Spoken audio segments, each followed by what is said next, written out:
All right, leaping right in, just want to say a couple things about psychotic kook Ben Carson, a religious nut who thinks Earth is 4,000 years old and probably deserves to go back to kindergarten class with Sarah Palin and Michelle Bachmann. He's completely unfit for any kind of political office. He basically is ready for the asylum.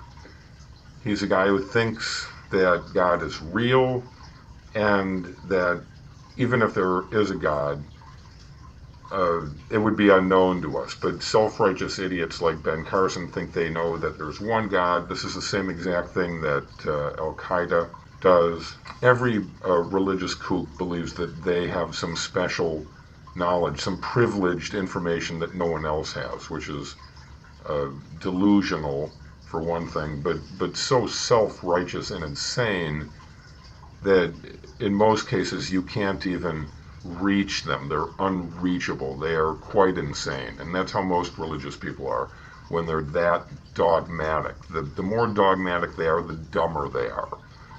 And that's not meant to say that they can't develop surface pseudo-intelligence where they memorize things like Ben Carson did, where he memorized periodic tables, chemistry formulas, things like that, because he would have had to learn organic chemistry, mathematics, things that even a child can learn at very early stages. So that's not wisdom, common sense, or real intelligence.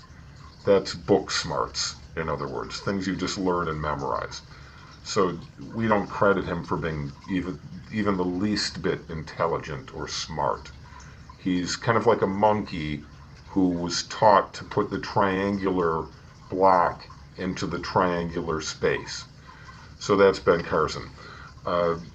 His powers of intelligence are highly limited. If this guy thinks that science is evil and the Earth is 4,000 years old, he has no business running for any political office. And that's why we're making this video, because we find him offensive for an enormous amount of reasons, not the least of which is his pursuit of higher office while making ridiculous statements about faith and religion, where he owes everything he's gotten in his life to faith.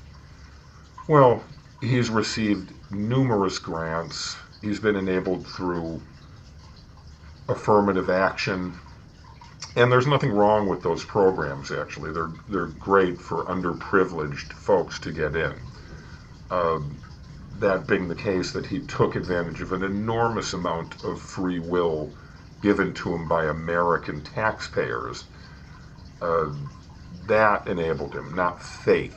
Faith had nothing to do with it. American taxpayers and liberal policymakers who created those programs that he took advantage of, those are the people who enabled him.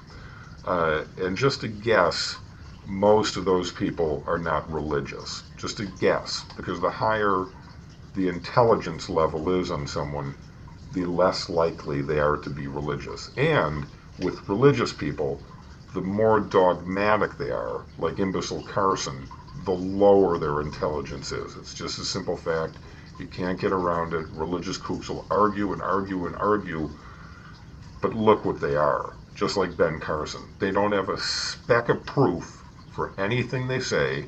They're so self-righteous, they think their one belief, whatever they are, and look at the divisions there are. Southern Methodist, Southern Baptist, Evangelical, Presbyterian, Catholic, Roman Catholic, Irish Catholic. It just goes on and on. Islamists split the same way. They're Shiites and Sunnis. It's all like that. It's always like that. Religions, even within their own creepy cults, can't pick one facet to go with. They have to splinter their dogma into a million things to please all those little minorities of religious kooks, because they can't all share one thing. Even with something as creepy as the cult of Catholicism, even within their splintered factions of religious cults and mini cults within it, it's Still not one belief. They still don't believe one thing. They cherry pick, they weed things out, and someone like Carson is self-righteous, like all of them. Every religious dogmatic who's that out of their mind thinks that they're entitled and privy to some special knowledge that no one else has. Scientists don't have it. With all the observances they've made, they don't have it, but somehow Ben Carson does. Somehow a Saudi cleric does. But scientists don't, for some reason. This is how they see things, and they really see it this way. That's why they're delusional, that's what makes them mentally ill, that's what makes them scary, and that's what makes them dangerous to life in general. They're creepy, they're scary, and that's Ben Carson. This guy shouldn't be president. He should have his medical license taken away. He's a moron, clinically, literally, figuratively. He's an imbecile. This guy is a complete joke. Now he's on a book tour. I can tell you where that book is good for reading. Well, not so much reading as depositing. An outhouse. Just drop it down the center of the hole. That's where it's going to be quite comfortable, welcome, and at home. Ben Carson, go home. You're a disgusting, reprehensible creature. Your lies about the pharmaceutical company connection that you leeched on and had your name and face attached to for ages, trying to shimmy away from that one like a snake in the grass when questioned about it during a debate. It's going to come up again, little man.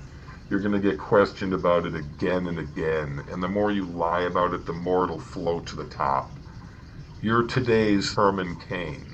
You'll float to the top now in a pool of poop, and then eventually the pool will get stirred again, flushed a few times, and a few little chunks will remain in the bowl for the poop collectors, the honey dippers, to collect and sample. You won't be one of those floating turds. You're lucky to be in there now. You're a laughing stock here and everywhere.